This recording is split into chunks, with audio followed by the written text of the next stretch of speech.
Ce soir, dans notre séquence ping-pong, je reçois Marc Greenstein, écrivain, éditeur. Il va répondre à une critique de Dominique Paillet, porte-parole de l'UMP, à propos de l'ouvrage « Jean Sarkozy, ma vie, mon œuvre, mon scooter, les faux mémoires du prince Jean » aux éditions Nova. Marc Greenstein, bonsoir. Bonsoir. Alors, joli coup, parce que votre livre est déjà 9e au classement de l'Express.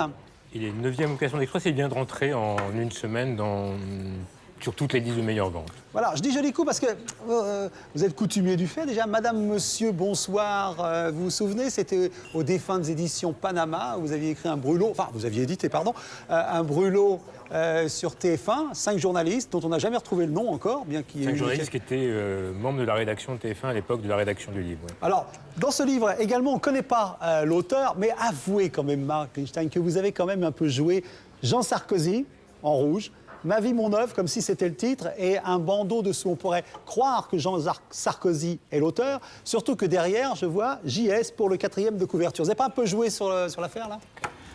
On a essayé de créer un dispositif original. C'est-à-dire qu'en général, le pastiche, c'est signé du nom du pasticher, du pasticheur. Je crois qu'il n'y a pas de précédent d'un pastiche signé du seul nom du pasticher. C'est pas vous l'auteur, franchement ? Non.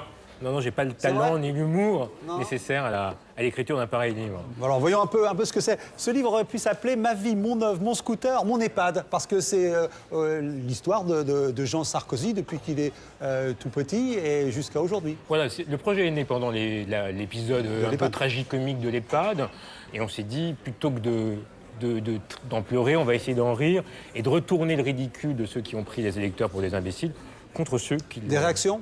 De l'intéressé, désintéressé ? Non, alors on a envoyé dès le premier jour à Jean Sarkozy qui a fait savoir qu'il était trop occupé, que son emploi du temps très surchargé de jeune conseiller général dynamique ne lui permettait pas de répondre. Son avocat n'a pas souhaité répondre. La seule réponse qu'on ait eue à ce jour, c'est Dominique Paillet qui s'était exprimé à plusieurs reprises sur le... On va l'entendre là tout particulièrement. Il a des choses à vous dire et c'est assez radical. Allez-y. Écoutez, c'est pitoyable. Je n'imaginais pas qu'on puisse publier de tels torchons. Je veux dire que le style même est un style, comme disait Coluche, digne d'un journal à emballer le poisson. Oui, non, je trouve passionnant que Dominique Paillet, le livre est sorti il y a 15 jours, Dominique Paillet va de plateau de télévision en studio de radio, vraiment, comme s'il n'avait aucune autre activité en ce moment, pour dire à quel point ce livre est nul, sans intérêt. C'est quand même assez paradoxal. On l'a pas tellement vu sur votre livre, quand même. Vous parliez d'une émission de radio. Ah non, il s'est exprimé à 2 ou 3 reprises. Je pense qu'un des problèmes de Dominique Paillet, c'est qu'il ne figure pas dans le livre. Vous savez, c'est des livres où à la fois on regrette d'en être. Et il est frustré, finalement, on se dit c'est un peu dommage, j'y suis pas. Si j'y suis pas, c'est que finalement, j'appartiens pas vraiment au Sarkoland. Donc je pense que c'est peut-être une des raisons de son mécontentement. Non, sincèrement, ça m'écœure. C'est véritablement à l'intérieur des phrases qui sont extrêmement choquantes. Sur Jacques Martin, par exemple. Voilà ce qui s'y passait, c'était très court. Le gros monsieur rigolo me demandait « Alors, mon bonhomme, qu'est-ce qu'il fait ton papa ?» « Il bouge », je répondais. Il y avait des rires dans la salle. « C'est merveilleux », s'exclamait le gros monsieur. Il s'agit de Jacques Martin. « Les enfants sont merveilleux. Tu as bien de la chance, mon bonhomme, d'avoir un papa qui bouge. Sinon, qu'est-ce qu'il fait d'autre ? Il nique ta femme », je répondais. Quel niveau ? Alors, ça, c'est l'école des fans. Dominique Paillet parlait de Coluche tout à l'heure. Il y avait une phrase que j'aime beaucoup de Coluche qui dit « Je suis souvent grossier, je suis jamais vulgaire ». Je pense que ce livre, il est parfois grossier, qu'il n'est jamais vulgaire, ou qu'en tout cas, la vulgarité qu'il reflète est celle du sujet dont on traite. Donc sur ce passage-là, ça ne franchit pas la ligne pour vous, c'est bon. Ça ne franchit pas la ligne. Je pense qu'encore une fois, on a un président qui s'est permis de quelque chose comme « Alors casse-toi, pauvre con ».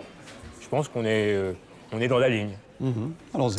Et donc, je l'ai lu pour le commenter parce que ça faisait partie de mon job, mais je n'en suis pas fier. Alors là, je trouve ça encore une fois, ça confirme ce que je disais tout à l'heure. On a quand même le porte-parole de l'UMP en majesté, qui n'a aucune légitimité en réalité à critiquer ce livre. Alors qui, pour laisser penser qu'en fait c'est un critique littéraire légitime, a organisé une savoureuse mise en scène où il pose devant une bibliothèque, c'est admirable. Il pose devant une photo de Nicolas Sarkozy et Brice Hortefeux jeunes, un petit exercice de courtisanerie un peu dissimulé, on n'a pas la photo officielle. Enfin voilà, c'est-à-dire que, encore une fois, le porte-parole de l'UMP n'a rien d'autre de mieux à faire. Vous dites qu'il n'est pas dans son rôle, là.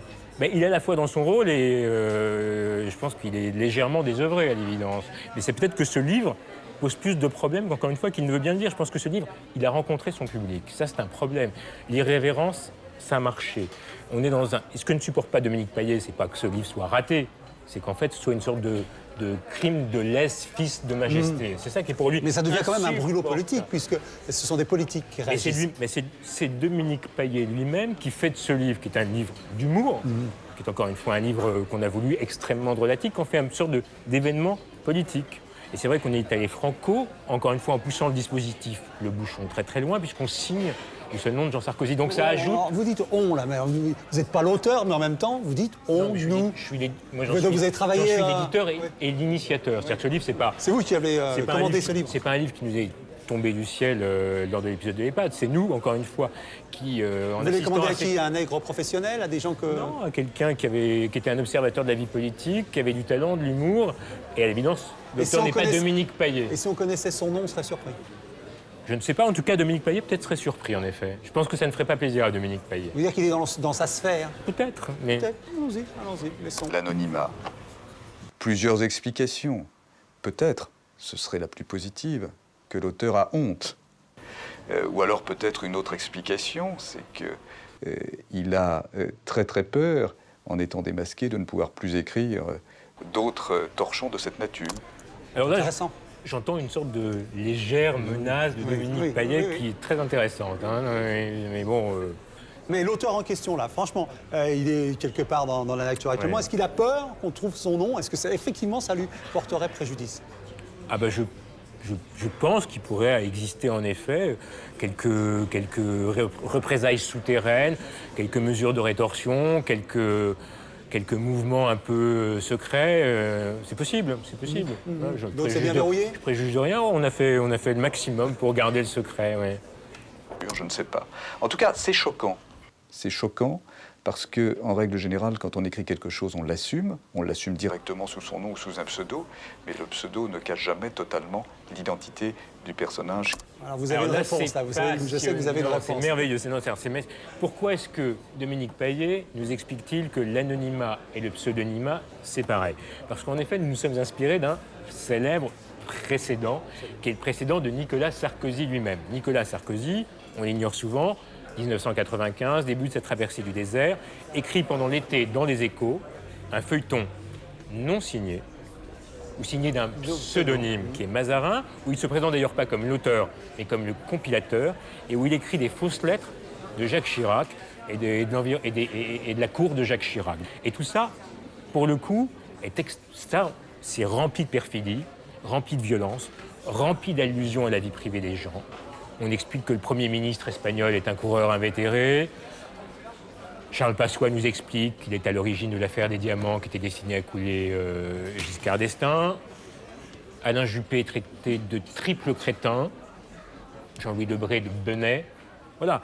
Et tout ça sous la plume anonyme de celui qui est aujourd'hui président de la République et qui ne sera révélé que bien des années plus tard, et encore pas par lui-même, mais par Nicolas Bétou, patron des Échos, qui n'est pas un ultra-gauchiste invétéré, dont on peut penser qu'il dit la vérité, qui dit en fait, ce Mazarin n'était autre que Nicolas Sarkozy. Donc je comprends que Dominique Paillet ait à cœur de défendre le pseudonymat en nous expliquant que c'est pas comparable à l'anonymat. En fait, c'est exactement pareil. Et je pense que Dominique Paillet devrait s'entretenir avec le président des vertus de l'anonymat et du pseudonymat. Alors c'est une sorte de réponse du berger à la bergère? Non, c'est un hommage. C'est un hommage à Nicolas Sarkozy. Et ce que je dois dire, c'est que la seule chose qu'un lecteur pourrait y trouver, c'est de s'être soulagé de quelques euros pour avoir en main un pseudo-pastiche qu'il ne lira pas jusqu'au bout. Et donc c'est un appel à ceux qui ont trop d'argent. En le jetant ainsi par la fenêtre, ils pourraient se faire un petit plaisir. Je sais que l'UMP a quelques problèmes d'adhésion en ce moment, que la courbe des adhérents est en train de chuter. Alors, quant à se soulager de quelques euros, je suggère à Dominique Paillet de faire de ce livre le cadeau de bienvenue aux nouveaux adhérents de l'UMP. Je ne doute pas que ça fasse remonter considérablement les adhésions à l'UMP. Car il y a des lecteurs de l'UMP qui ont beaucoup d'humour. Hein. Bon, donc on parlait du futur cadeau à l'inscription, à l'adhésion à l'UMP. Il s'agit de Jean Sarkozy, Ma vie, mon œuvre, mon scooter, les faux mémoires du prince Jean. C'est chez Nova, en préparation d'un nouveau coup, là? Non. Non? Pas de coup? Non. Bon, tant pis. Et si c'était le cas, on ne vous le dirait pas. D'accord, mais sinon revenez.